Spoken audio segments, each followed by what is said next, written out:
Selamat pagi pemirsa, apa kabar Anda hari ini? Bersama saya Puji Lestari, inilah kabar Indonesia.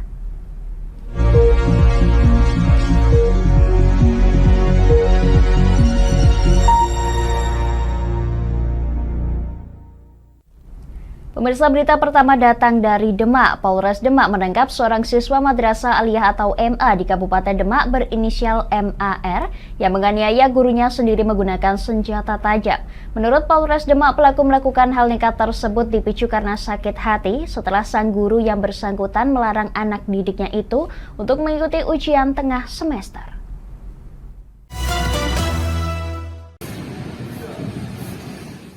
Polres Demak menangkap seorang siswa Madrasah Aliyah Yasua di Desa Pilangwetan, Kabupaten Demak berinisial MAR yang merupakan pelaku penganiayaan terhadap guru sekolah menggunakan senjata tajam. Kasat Reskrim Polres Demak AKP Winardi saat gelar kasus di Mapolres Demak pada Selasa 26 September menjelaskan aksi nekat tersangka yang masih duduk di bangku kelas 10 Madrasah Aliyah tersebut bermula ketika korban melarang anak didiknya mengikuti ujian tengah semester pada Senin 25 September karena belum mengerjakan tugas sebagai syarat wajib tes. Tersangka yang kecewa kemudian menganiaya guru sekolah tersebut. Dalam hal ini, sebenarnya saksi yang lain sudah memberikan ruang untuk bisa atau kesempatan untuk bisa memberikan ujian. Tetapi untuk korban tidak bisa karena dengan keputusannya bahwa batas waktu yang sudah diberikan tanggal 23 siswa tersebut tidak bisa memenuhi apa yang sudah menjadi tugas dan tanggung jawabnya. Atas perbuatannya, tersangka terancam pidana penjara maksimal 12 tahun, sementara itu korban masih menjalani perawatan di RSUP Dr. Karyadi Semarang. Pemirsa, Kementerian Keuangan memastikan jumlah utang pemerintah masih di angka aman dan terkendali. Rasio utang Indonesia terhadap produk domestik bruto atau PDB saat ini terus menurun dan masih lebih rendah dibandingkan dengan sejumlah negara Asia lainnya. Kementerian Keuangan memastikan utang pemerintah Indonesia masih terkendali dan relatif lebih aman dibandingkan beberapa negara lain. Berdasarkan proyeksi International Monetary Fund atau IMF, rasio utang Indonesia tahun 2024 berada di angka 38,8% dari produksi domestik bruto. Rasio tersebut lebih rendah jika dibandingkan India yang rasionya 83,7%, Jepang 256,3%, China 87,2%, dan Korea Selatan 55,9%. Dalam paparannya secara daring saat media gathering Kemenq di Cianjur pada Selasa 26 September, Direktur Strategi dan Portofolio Pembiayaan Direktorat Jenderal Pengelolaan Pembiayaan dan Resiko Kemenq, Riko Amir menegaskan hal penting dalam pembahasan utang pemerintah tidak hanya tentang pertambahan jumlah utang, tapi juga perlu dilihat rasionya terhadap PDB.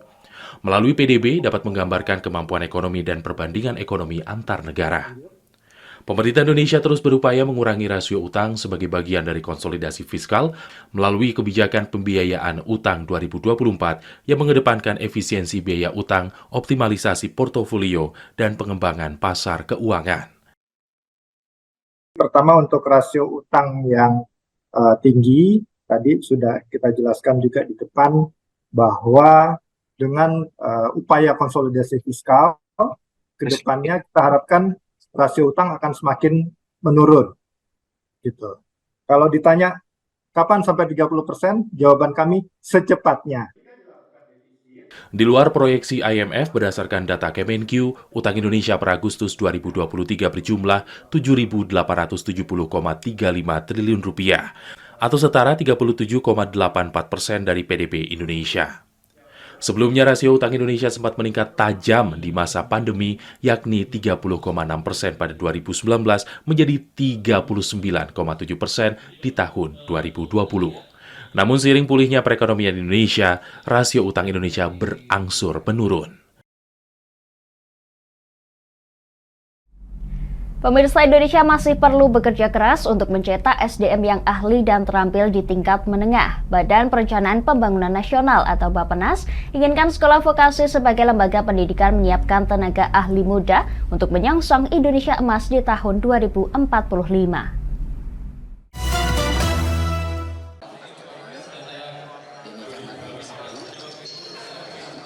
Menteri Perencanaan Pembangunan Nasional, Kepala Badan Perencanaan Pembangunan Nasional Bappenas, Suarso Monoarfa, mengatakan Indonesia kekurangan tenaga ahli di tingkat menengah. Dan ini sejalan dengan kurangnya SDM di tanah air untuk mendukung kontribusi di sektor industri manufaktur terhadap produk domestik bruto yang masih di bawah 20%. Hal ini disampaikan Kepala Bappenas dalam kunjungan kerjanya ke Sekolah Vokasi UGM Yogyakarta Selasa 26 September. Sementara itu, untuk mewujudkan Indonesia Emas di tahun 2045, Bappenas menggunakan pendekatan Human Capital Index, di mana terjadi internalisasi dari kapasitas sumber daya manusia. Untuk itu, Bappenas menginginkan sekolah vokasi meningkatkan perannya guna menghadirkan sumber daya manusia yang berkualitas di tingkat menengah menyongsong Indonesia Emas. Dan kita akan punya satu assignment khusus kepada sekolah vokasi ini. Pertama adalah manajemen risiko untuk infrastruktur publik, kalau bisa menjadi satu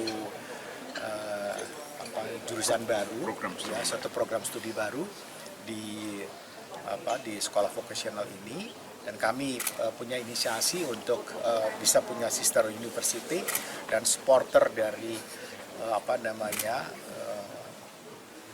industri-industri besar kelas dunia yang punya pengalaman panjang dalam vocational dan apprentice. Dorong sekolah vokasi untuk menjadi center pengembangan vokasional anak-anak kita supaya menguasai teori, praktek, dan penyelesaian masalah, solusi. Itu yang diperlukan bangsa ini sampai 2045 nanti. Itu kira-kira. Dalam kunjungan kerja kali ini, Kepala Bappenas Suarso Monoarfa juga membicarakan peluang peningkatan kualitas produk peternakan Indonesia.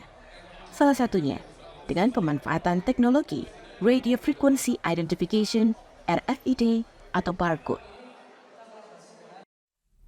Kami akan jeda sejenak pemirsa, tetap bersama kami di Kabar Indonesia.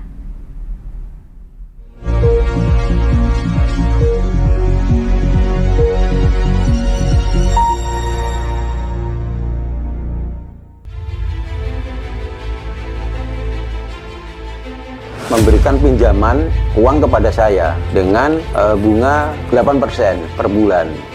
Membedah opini narasumber, menggali lebih dalam untuk mendapatkan perspektif baru yang lebih faktual.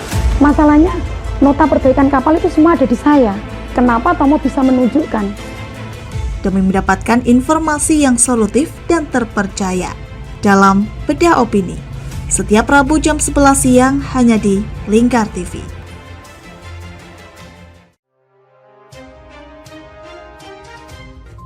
Inilah ketiga anggota komplotan pencuri spesialis pecah kaca mobil setelah melakukan penggelapan 20 sepeda motor dan 2 unit mobil dengan modus retard. Merangkum semua peristiwa sebagai berita yang penuh fakta. Bersama Puji Lestari, saksikan Jateng hari ini setiap Senin hingga Sabtu jam 4 sore hanya di Lingkar TV. Bersama saya Galus Karginanti dalam Sapa Jateng Lingkar TV.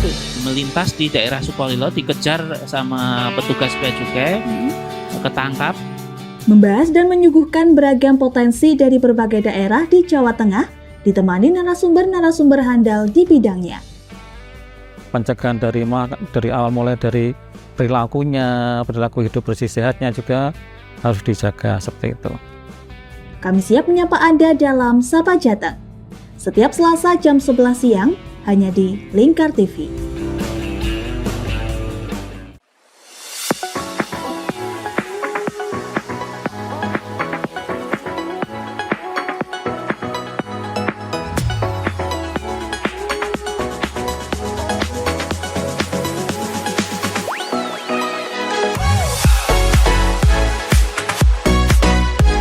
Kami ya, dengan bangga kami mempersembahkan sebuah store busana muslim modern yang untuk masyarakat Jateng sini.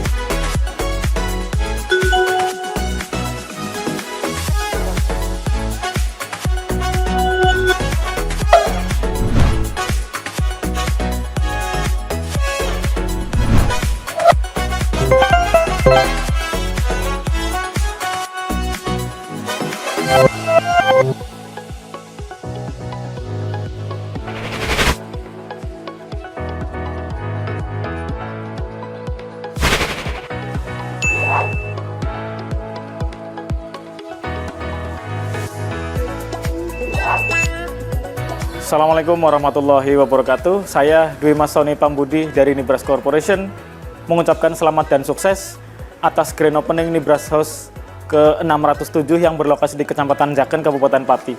Mudah-mudahan dengan dibukanya Nibras House ini membawa manfaat yang seluas-luasnya untuk masyarakat Pati dan sekitarnya. Assalamualaikum warahmatullahi wabarakatuh.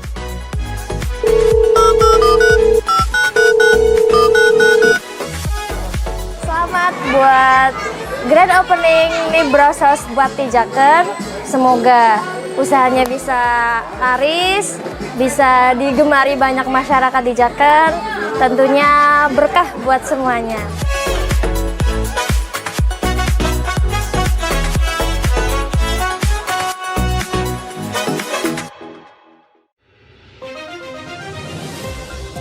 Modus kedua pelaku ini berpura-pura kehabisan bahan bakar kendaraan. Setelah pelaku dibantu, mereka kemudian melakukan kekerasan dan mengambil paksa sepeda motor korban. Saat tiba di lapangan terbang Okbab, rombongan langsung dihadang 5 orang yang mengaku sebagai anggota KKB. Yakni melakukan bujuk rayu kepada korban yang merupakan santriwati pada momen kegiatan belajar mengajar khusus. Menyajikan informasi-informasi hangat dan terpercaya bersama Kabar Indonesia, setiap Senin hingga Sabtu jam 7 pagi, hanya di Lingkar TV.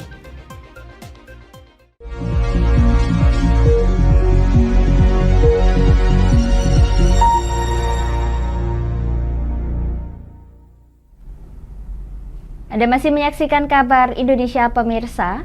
Forum Indonesia Malaysia Thailand Growth Triangle resmi dibuka di Batam, Kepulauan Riau. Staf khusus Menteri Koperasi dan UMKM Muhammad Riza Damanik mengatakan bahwa pasar dagang merupakan upaya perluasan jejaring pasar UMKM di kawasan ASEAN.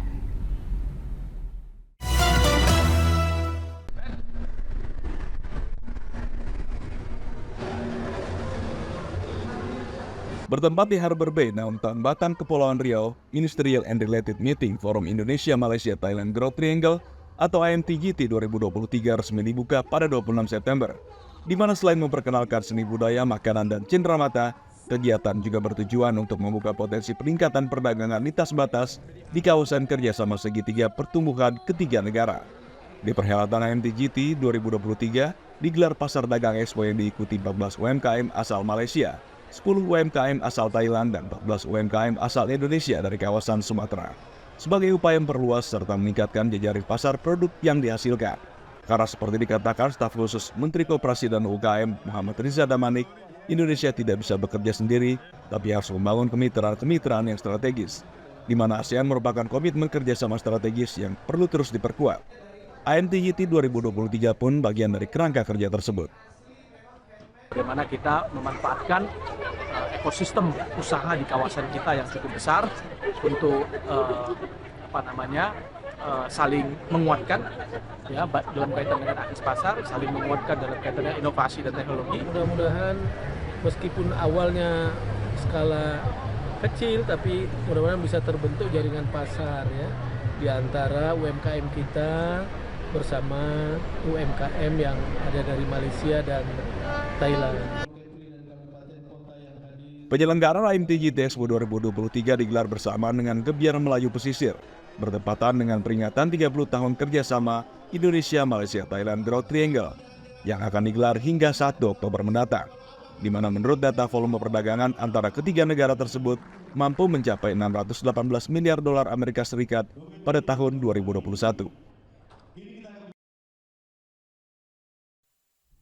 Pemirsa, Perhimpunan Dokter Spesialis Kardiovaskular Indonesia atau PERKI dan Yayasan Jantung Indonesia atau YJI mengajak masyarakat untuk meraba nadi sendiri atau menari guna untuk mendeteksi gangguan pada jantung. Ajakan itu disampaikan saat konferensi pers Hari Jantung Sedunia 2023 di Jakarta. Jadi jantung itu berdenyut kan?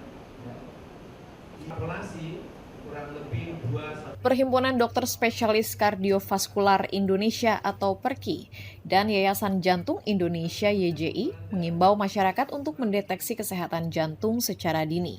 Imbauan ini disampaikan Dokter Spesialis Jantung dan Pembuluh Darah Yoga Yuniadi pada konferensi pers PERKI dan YJI Selasa 26 September. Yoga menjelaskan pengecekan bisa dilakukan dengan cara meraba nadi sendiri atau disebut menari. Teknik ini digunakan untuk menghitung jumlah denyut nadi selama 30 detik.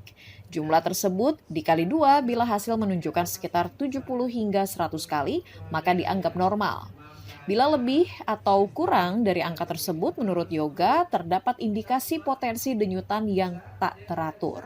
Masyarakat juga diajak untuk mengenal gejala-gejala penyakit jantung seperti nyeri di dada, berdebar, hingga sesak napas. Tadi menari itu salah satu bentuk aplikasi dari itu, ya, mencoba mengenali pola irama jantung, ya, dan menggunakan jantung itu sendiri untuk kita mengetahuinya. Pada momen peringatan Hari Jantung Sedunia 2023, PERKI dan YJI akan menyelenggarakan kegiatan kampanye jantung sehat di Gelora Bung Karno, Jakarta pada Kamis 28 September. Acara ini termasuk kegiatan pemecahan rekor muri untuk kegiatan meraba nadi sendiri dengan peserta terbanyak. Kami akan jeda sejenak pemirsa, tetap bersama kami di Kabar Indonesia.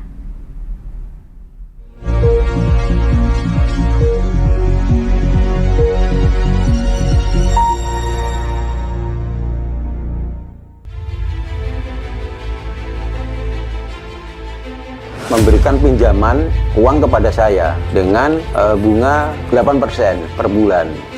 Membedah opini narasumber, menggali lebih dalam untuk mendapatkan perspektif baru yang lebih faktual.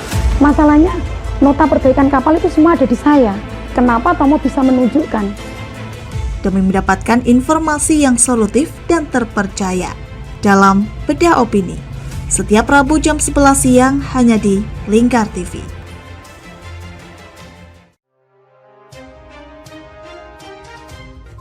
Inilah ketiga anggota komplotan pencuri spesialis pecah kaca mobil setelah melakukan penggelapan 20 sepeda motor dan 2 unit mobil dengan modus retard. Merangkum semua peristiwa sebagai berita yang penuh fakta. Bersama Puji Lestari, saksikan Jateng hari ini setiap Senin hingga Sabtu jam 4 sore hanya di Lingkar TV. Bersama saya Galus Karginanti dalam Sapa Jateng Lingkar TV. Melintas di daerah Sukolilo dikejar sama petugas bea cukai, ketangkap. Membahas dan menyuguhkan beragam potensi dari berbagai daerah di Jawa Tengah, ditemani narasumber-narasumber handal di bidangnya. Pencegahan dari awal mulai dari perilakunya, perilaku hidup bersih sehatnya juga harus dijaga seperti itu. Kami siap menyapa Anda dalam Sapa Jateng. Setiap Selasa jam 11 siang hanya di Lingkar TV.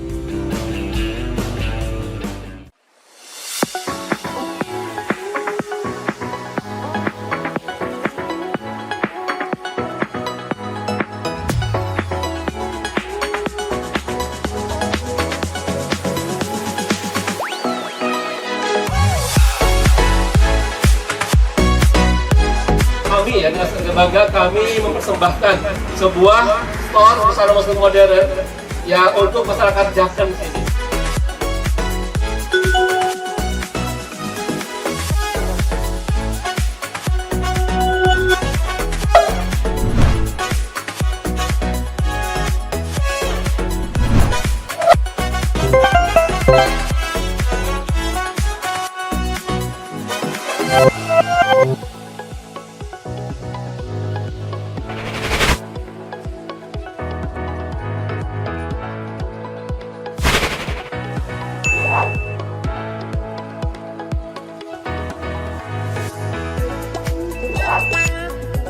Assalamualaikum warahmatullahi wabarakatuh. Saya Dwi Mas Sony Pambudi dari Nibras Corporation mengucapkan selamat dan sukses atas grand opening Nibras House ke-607 yang berlokasi di Kecamatan Jaken, Kabupaten Pati. Mudah-mudahan dengan dibukanya Nibras House ini membawa manfaat yang seluas-luasnya untuk masyarakat Pati dan sekitarnya. Assalamualaikum warahmatullahi wabarakatuh.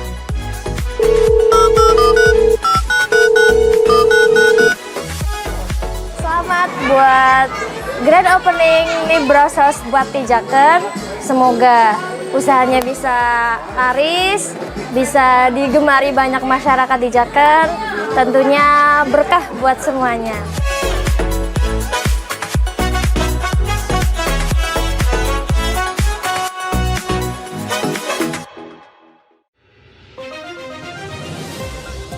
Modus kedua pelaku ini berpura-pura kehabisan bahan bakar kendaraan. Setelah pelaku dibantu, mereka kemudian melakukan kekerasan dan mengambil paksa sepeda motor korban. Saat tiba di lapangan terbang Okbab, rombongan langsung dihadang 5 orang yang mengaku sebagai anggota KKB. Yakni melakukan bujuk rayu kepada korban yang merupakan santriwati pada momen kegiatan belajar mengajar khusus. Menyajikan informasi-informasi hangat dan terpercaya bersama Kabar Indonesia setiap Senin hingga Sabtu jam 7 pagi hanya di Lingkar TV.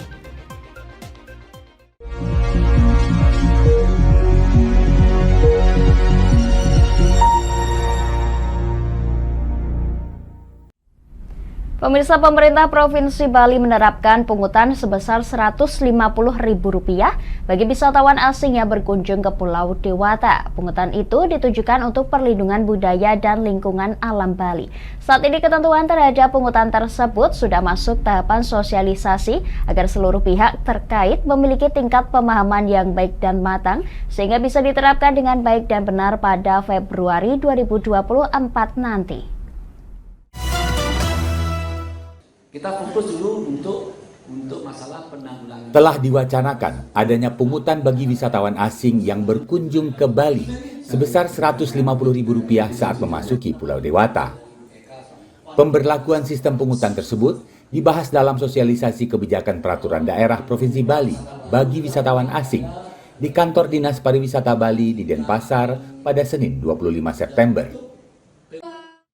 Dalam kegiatan tersebut, Dinas Pariwisata Provinsi Bali memetakan sistem pungutan bagi wisatawan asing yang akan diberlakukan mulai 14 Februari 2024 mendatang. Pungutan bagi wisatawan asing ini diatur dalam Peraturan Daerah Provinsi Bali Nomor 6 Tahun 2023 tentang pungutan bagi wisatawan asing untuk perlindungan kebudayaan dan lingkungan alam Bali. Berikut sejumlah poin terkait pungutan bagi wisatawan asing. Wisatawan asing dikenakan pungutan sebesar Rp150.000 dan dibayarkan 1 kali selama berwisata di Bali. Pembayaran dilakukan secara non-tunai di Bandara I Gusti Ngurah Rai dan Pelabuhan Benoa. Bukti pembayaran dapat dipindai melalui alat yang ditempatkan setelah pemeriksaan dokumen perjalanan di pintu kedatangan. Sistem ini mulai berlaku Februari 2024. Deputi Bidang Pemasaran Kementerian Pariwisata dan Ekonomi Kreatif, Nimade Ayu Martini, menjelaskan pemerintah sangat mendukung perda mengenai pungutan bagi wisatawan asing. Menurutnya, sistem tersebut diberlakukan sebagai upaya pemerintah daerah untuk menjaga kelestarian alam dan budaya Bali. Karena tujuannya jelas seperti yang kami sebutkan tadi, ya, bagaimana Bali, pariwisata Bali itu bisa ajeg ya, bisa terus, bisa lestari, sustainable gitu ya, berbudaya, bermartabat. Ini yang ingin kita pegang. Perda ini juga ditujukan untuk perlindungan adat, tradisi, seni budaya, serta kearifan lokal masyarakat Bali. Pemuliaan serta pemeliharaan kebudayaan dan lingkungan alam, daya tarik wisata Bali, dan peningkatan kualitas pelayanan, serta penyelenggaraan kepariwisataan budaya Bali. Kepala Dinas Pariwisata Provinsi Bali, Cok Bagus Pamanyun mengungkapkan, hasil pungutan awal nantinya akan difokuskan pada 2 hal. Selain menjaga adat, juga pengelolaan sampah yang sering dikeluhkan oleh wisatawan. Karena arahan juga dari Bapak Presiden agar fokus dulu 2 hal, gitu ya. 2 hal, bagaimana Pak PJ Gubernur disuruh untuk mengelola sampah dulu, sama dengan memuliakan adat budaya itu, menjaga adat budaya itu sendiri. Hasilnya terlihat, biar hasilnya nyata, fokus. Jadi lebih ada tuntaskan ini, karena memang seringkali wisatawan menganggap bahwa sampah di Bali masih ada masalah. Penerapan pungutan bagi wisatawan asing tersebut tidak hanya untuk menjaga kelestarian alam dan budaya Bali, namun juga bermanfaat bagi wisatawan yang datang, seperti penyelenggaraan tata kelola pariwisata berbasis budaya, berkualitas, dan bermartabat. Pemirsa, Ketua Umum Pengurus Besar Persatuan Menembak Indonesia, Joni Supriyanto, mengatakan 2 medali emas yang disumbangkan cabang olahraga menembak di Asian Games Hangzhou 2022 masih belum memenuhi target. Selain mengungkapkan keinginan untuk mendapatkan lebih banyak emas, dia juga mengungkapkan langkah di balik kemajuan cabang olahraga yang terus berkembang dari waktu ke waktu.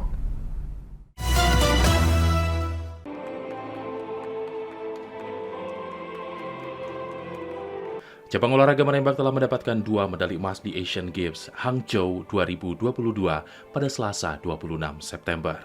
Namun Ketua Umum Pengurus Besar Persatuan Menembak Indonesia atau Perbakin, Joni Supriyanto, mengaku masih belum puas. Dia optimistis masih bisa meraih lebih banyak medali emas. Joni mengungkapkan sejumlah cara telah dilakukan sehingga prestasi cabang olahraga ini semakin gemilang. Dari 1 perak di Asian Games 2018 bertambah jadi 2 emas di Asian Games Hangzhou. Olahraga itu latihan terbaik adalah bertanding. Jadi jadwal pertandingan yang paling bagus itu. Jadi Perbakin setiap bulan ada pertandingan. Jadi setiap bulan saya mengadakan pertandingan. Tujuan pertandingan itu mengevaluasi apakah latihannya benar. Kemudian yang kedua, kita dapat atlet-atlet baru waktu pertandingan-pertandingan. Atlet-atlet yang juara bulanan itu yang kita latih di Perbakin. Joni menambahkan pelatihan mental juga tidak kalah krusial sebab keterangan pikiran menjadi kunci utama dari seorang penembak. Selain itu, kesempatan untuk menambah jam terbang juga merupakan faktor penting. Sementara itu, salah satu tim menembak yang memboyong medali perunggu, yakni Irfandi Julio, berterima kasih atas dukungan dari masyarakat Indonesia hingga federasi. Target kami bisa masuk nomor Olimpik lagi. Karena running target ini dulunya pernah ada di Olimpik dan sekarang dekat, dan kami berharap nanti di kemudian hari bisa dihadirkan lagi di nomor Olimpik. Pada Rabu 27 September masih ada sejumlah atlet menembak yang akan berlaga di babak final, yakni pada nomor putri air rifle 3 positions. Demikian kabar Indonesia pemirsa, nantikan kabar Indonesia selanjutnya hanya di Lingkar TV. Saya Puji Lestari pamit dari hadapan Anda, selamat melanjutkan aktivitas Anda, selamat pagi dan sampai jumpa.